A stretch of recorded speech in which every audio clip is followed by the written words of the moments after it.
Hi friends, ഇന്ന് നമുക്ക് സിമ്പിളായിട്ട് കുക്കറിലൊരു ചിക്കൻ വരട്ടിയത് ഉണ്ടാക്കിയാലോ. അതിന് വേണ്ടിയിട്ട് ഞാനൊരു 2 കിലോ ചിക്കൻ നന്നായിട്ട് വാഷ് ചെയ്തിട്ട് മാറ്റി വെച്ചിട്ടുണ്ട്. ഒരു പച്ചമുളക്, 2 പീസ് ഇഞ്ചി, 20 അല്ലി വെളുത്തുള്ളി, ഇതെല്ലാം പാടെ ചതച്ചിട്ട് മാറ്റി വെക്കാം കേട്ടോ.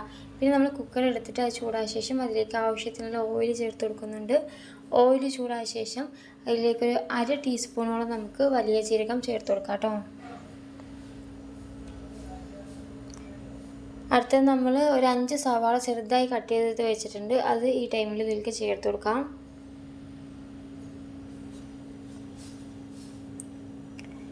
സവാളയിലേക്ക് ആവശ്യത്തിനുള്ള ഉപ്പും കൂടിയും ചേർത്ത് കൊടുത്തിട്ട് സവാള നന്നായിട്ടൊന്ന് വഴറ്റിയെടുക്കണം. ഇതപ്പോൾ സവാള നന്നായിട്ട് വഴറ്റിയെടുത്തിട്ടുണ്ട്. ഇതിലേക്ക് 2 തണ്ട് കറിവേപ്പില ചേർത്ത് കൊടുക്കാം. പിന്നെ നമ്മൾ നേരത്തെ ഇഞ്ചി, വെളുത്തുള്ളി, പച്ചമുളകൊക്കെ ചതച്ചിട്ട് മാറ്റി വെച്ചിട്ടുണ്ടല്ലോ, അത് നമുക്ക് ഈ ടൈമിൽ ചേർത്ത് വെച്ചിട്ട് 1 മിനിറ്റോളം നമുക്ക് നന്നായിട്ടൊന്ന് ഇളക്കി കൊടുക്കണം കേട്ടോ. ഇതിലേക്ക് 2 തക്കാളി ചെറുതായി കട്ട് ചെയ്ത് ചേർത്ത് കൊടുക്കാം. എന്നിട്ട് തക്കാളി നന്നായിട്ടൊന്ന് വഴറ്റിയെടുക്കണം. ഇതിനുശേഷം നമുക്ക് ഇതിലേക്ക് മസാലപ്പൊടികളൊക്കെ ഓരോന്നായിട്ട് ചേർത്ത് കൊടുക്കാം. ഫസ്റ്റിന് നമുക്കൊരു 1/4 ടീസ്പൂൺ മഞ്ഞൾപ്പൊടി ചേർത്ത് കൊടുക്കാം. പിന്നെ എരിവിന് ആവശ്യത്തിന് മുളക് പൊടി ചേർത്ത് കൊടുക്കാം കേട്ടോ. ഞാനിവിടെ നല്ല എരിവുള്ള മുളക് പൊടി ഒരു 1/2 ടേബിൾ സ്പൂണാണ് ചേർത്ത് കൊടുക്കുന്നത്. പിന്നെ 1/2 ടീസ്പൂൺ കുരുമുളക് പൊടിയും 1/4 ടീസ്പൂൺ ഗരം മസാല പൗഡറും കൂടിയും ചേർത്ത് കൊടുക്കാം.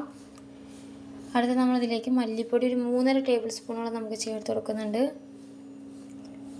ഇതെല്ലാം ചേർത്തിട്ട് ഏകദേശം 1 മിനിറ്റോളം നമുക്ക് നന്നായിട്ടൊന്ന് വഴറ്റി കൊടുക്കണം കേട്ടോ. നന്നായിട്ട് ഇളക്കി കൊടുത്തതിന് ശേഷം ഇതിലേക്ക് നമുക്ക് ചിക്കൻ ചേർത്ത് കൊടുക്കാം.